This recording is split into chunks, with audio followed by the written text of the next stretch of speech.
بسم الله الرحمن الرحيم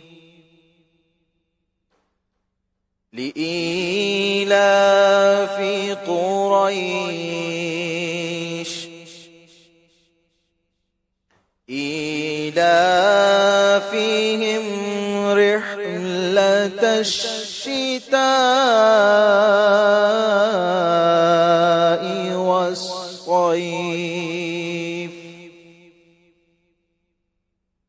فليعبدوا رب هذا البيت الذي أطعمهم من جوع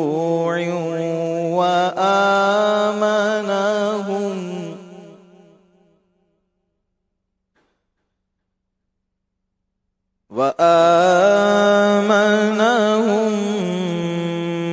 من خوف. صدق الله العظيم.